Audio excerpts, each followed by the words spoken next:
All right, ladies and gentlemen, I know some of y'all might have been waiting for this video to come out, but I've been taking my sweet time on making an update video. But now that it's actually got a lot of stuff done to it and it's getting ready to come off of these stands and actually roll under its own power once again, I figured I'd show off some of the stuff I did to this car. So I'd originally intended to set up a tripod and actually record some work, but that didn't happen because, to be honest, I was getting off work and coming straight out here and just wanted to bust some things out quick on it and didn't want to take the time to do all the recording. But we'll go through and show all that was done, or at least what I can remember. So I guess start from the back. This lovely thing. We added a little bit of boost to it. It's a little 10-pound tank, bottle heater, got a filter in line. It's got a quick disconnect on it. And then we have the bottle heater pressure switch, and it's bulkheaded through with an AN fitting using braided stainless lines going all the way to the front. We cleaned up some of the wiring back here and added a 300 amp breaker. And you see that relay wire is one that was ran. Sorry, I didn't have a heat shrink label maker at the time, so that will have to do my Sharpie skills. But anyways, so you see the separate wires there. That's the Holly terminator that it has. But previously it was just battery cable straight to the starter. I'm not a huge fan of that because I'm always paranoid of a wire rubbing raw and then, you know, shorting out on the chassis of the car. So we added the breaker and then added that other line that is a MSD solid state relay. I'll show that in a few. But anyways, someone else welded up these bottom brackets here, and then we ordered this fancy billet bracket and the bottle and all the goodies to go there, and then ran the wiring and got some Deutsch connectors or Metropack connectors, weather packs down here. Kind of hard to see, but you can make them out. And I think that's all for the trunk. On the back end, let's see if I can get to where you can see it. We added drive shaft pickup and speed sensor. That's a motion racework sensor. Ford up there. Let's see if I can zoom on this decently. That is an e-stop electric parking brake.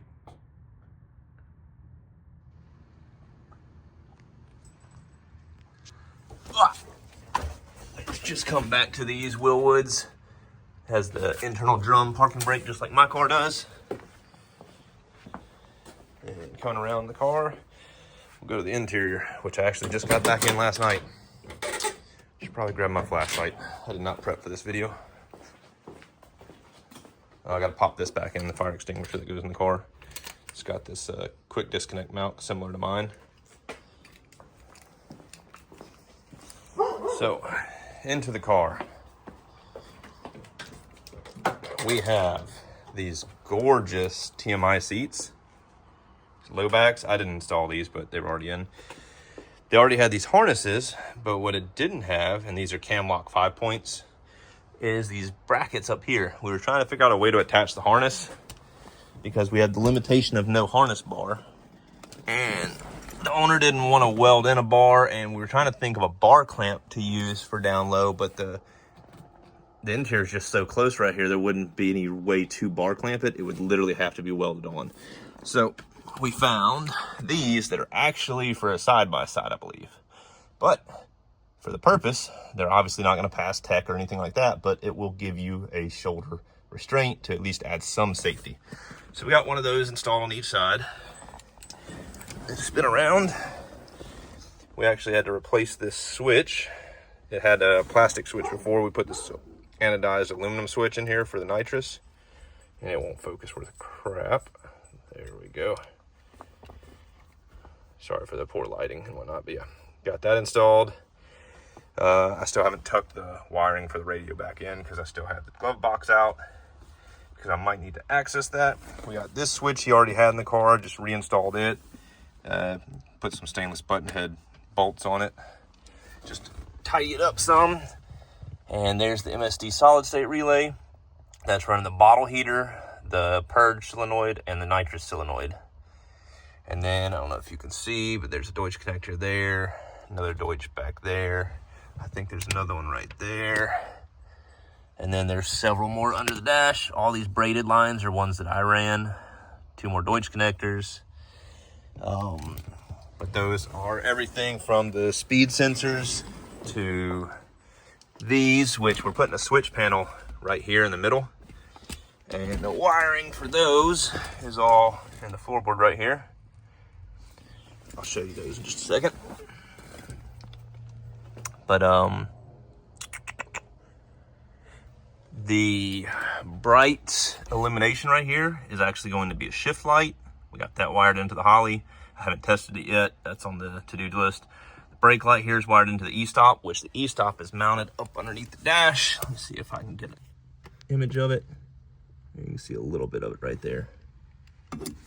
Yeah, it's mounted right there. That is on the underside of the wiper motor.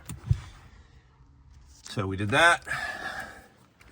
And let's see here. Let's move to the front. And at the front of the car, we have, oh, there we go. I think I'm done with this light now. We had to replace the serpentine belt because the one before the accessories were out of alignment. It had chewed off one of the ribs on the belt, and it jumped a rib on one of the, I think the power steering is the one we shimmed back. It was too far forward, so it ate up one of the ribs on the belt, and the alternator was starting to chew up the belt. So luckily we saved, we got it fixed before that it gummed up the alternator and burned it up. The water pump had a leak on it because the engine had been sitting after it got built. It's a brand new 427 small block Ford engine. But it got built before the car was built, so it kind of sat on a stand for a while, and I think the water pump seals just kind of got, I guess, dry rotted. So when it did finally fire up, it had a leak. So we replaced that CVF. All its front system is CVF, same system that's on my 408 Windsor that's on the stand up front. Gorgeous pulley system. But pulled all it off, got the water pump replaced. The thermostat housing also had a leak, resealed it. We're gonna end up replacing these clamps here, these traditional hose clamps, with the same type of thing I use on my car. These are these Gates Power Grip. They're essentially heat shrink clamps. They are amazing. Get the focus there. I'm pretty certain these are the size we need for these 90-degree hoses. I went ahead and ordered 3 because I've had it in the past where they were the wrong length, the wrong size, so I got a couple extras, and I'll just keep the extras on hand. So let's see what else we did. We'll need a light. Changed the oil in it. I installed a low-dollar oil pressure sensor. The nitrous solenoids are right underneath here. That's the big one is the nitrous, the small one's the purge. And we got a Nitrous Express nitrous plate underneath here. It is a wet system plate that we just have capped off. And we're gonna use the Holly for it. We're actually gonna run it as a dry system and use the Holly to fuel it, since it is port injection and the Holly manages the fuel way better.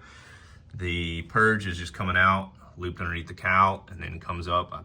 I stabbed it through the gasket there, and it's actually feeding through the wiper sprayer hole because this car doesn't have the wipers, and the purge comes out just like that. We may modify that a little bit later. I don't know if the customer will be fine with this or if they'll want to trim it down shorter. My only fear was I didn't want the purge to go off and kick the hose down underneath the grill and it get hung up underneath one of those ribs. So I stabbed it through a little bit. It might get ground down some or cut down some. And we have a fuel pressure switch, a sensor from Low Dollar I installed on the back of the fuel rail here. We have a gauge at the front, but I wanted to be able to data log the fuel pressure. And then we changed the spark plugs in it. We resealed the header. You can see the orange goopity goop. I don't like exhaust gaskets. They tend to leak and loosen up over time a lot. So I use some Nordlock lock washers there. I don't know if you can see those. Those are 2-piece washers that are like splined. They are fantastic so far. I have them on my car and I've yet to have an issue again, but I also sealed my exhaust the exact same way. Used that orange high temp exhaust gasket maker and just sealed them up like that. And then let's see if I can do this. Right down here, we have this is the front wheel speed sensor that I haven't hooked up yet. That's on the to-do list still. So once we get the car back on the ground, I'll pull this wheel off on this side and we'll fabricate a bracket and mount that speed sensor to it. And then I will be able to test the speed sensors and set up for traction control, because that is the other thing we're doing in this car. This 427 small block made 650 horse on the engine dyno, and we're adding another 100 or 150 shot of nitrous to it. So traction is definitely an issue on the streets. So we're going to use the Holley system to dial back some timing and hopefully catch traction again. Trying to think what else got done to it. Little things, just added a ground wire to this alternator because it didn't have one. The topped off fluids on power steering. We're about to drop the car to the ground, and I'm gonna flush the coolant system before I put actual coolant back in. It's just got water in it right now from me changing out the water pump, because I did already fire the car up the other day just to make sure I didn't have any leaks. It got up to 150 degrees, so once I flush it and put coolant in, or actually once I flush it, I'll probably let it get all the way up to temp with water and make sure I'm absolutely certain there's no leaks before I put coolant in it, and then I'll drain that out and put coolant in it. The headers, let's see, just put my light down, I'm gonna need them again. The headers had these tri-Y flanges on them. I'm not a fan of those at all, especially with having an EFI system on it. So let's see if I can get underneath the car and show this, because I did some other stuff on the car too. So we put V-bands on. So there's the V-band on that side, and V-band on that side. They're a little stainless TIG welding. It's not the prettiest work. I'm no expert welder by any means, but it's better than some of these other welds that were on the car before, which I'm kind of depressed about, but that's standard for most exhaust shops. They all MIG weld, unless you go to a high dollar shop. So pretty much all this wiring right here is mine. That's the nitrous line. That's the nitrous switch wire. This is the speed sensor, and one of them is the parking brake. But we have the switches up underneath here, right there, and right there. We got Deutsch connector there, and then get you a close up of this parking brake, I guess. I don't have my crawler over here, but there's the parking brake bracket I made. Just fabricated with, I think, some 1/8 inch plate.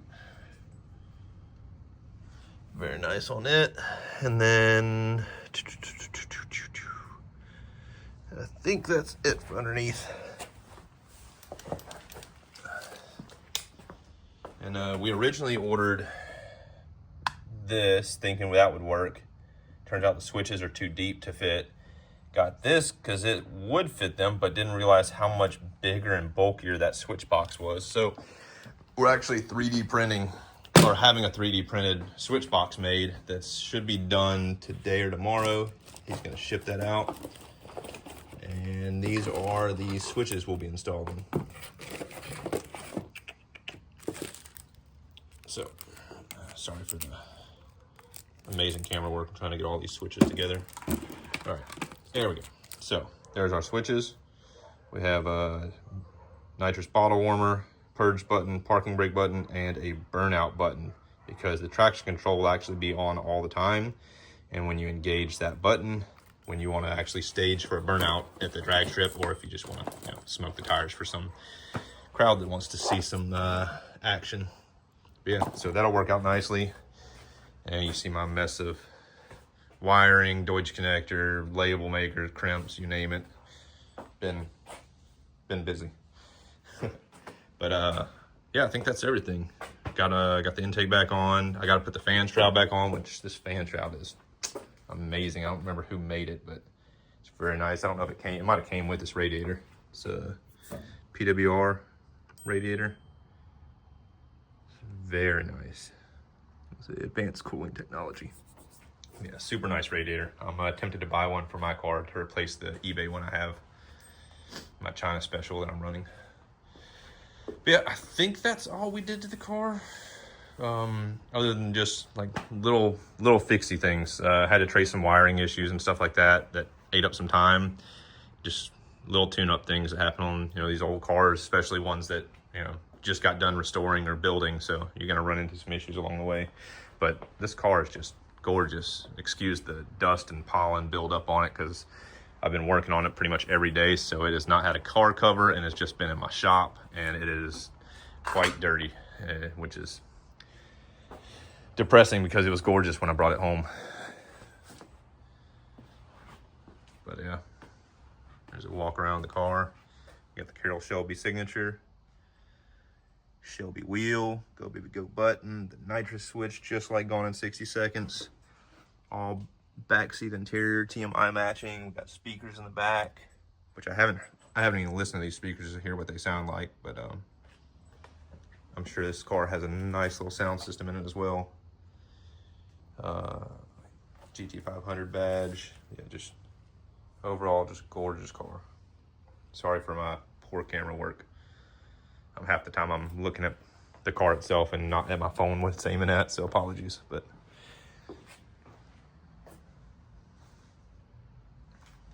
absolutely gorgeous.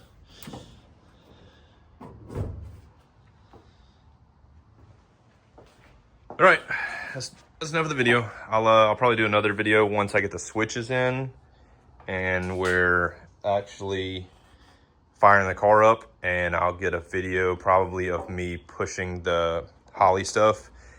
He's actually going to take it to a dyno shop to have tuned. I was initially going to street tune this, but I started feeling a little uncomfortable with tuning the 100 shot of nitrous on the street. So I'd much rather it be on a dyno so I don't have to worry about anything happening, whether to the car or to me getting arrested. So what I will be doing though is just adjusting the base fuel a little bit because it had a bad exhaust leak before and it had some fouled out plugs and some ignition wire issues. So I'm gonna adjust the fuel map a little bit so it's not running quite so rich. I'm gonna go ahead and add the config that I pre-built for the traction control and the nitrous. So the config and everything will be there. It'll technically be able to be sprayed. It just won't be fine tuned. It's just using pretty much default settings for nitrous with Holly. It's fairly straightforward, so I'll show that in the video in case anybody's wanting to set them up. I've literally learned it from watching other nitrous videos, a lot of them, and taking the nitrous section of some tuning classes, but I haven't actually done a nitrous car myself, at least not the nitrous side of it. So there it is, guys.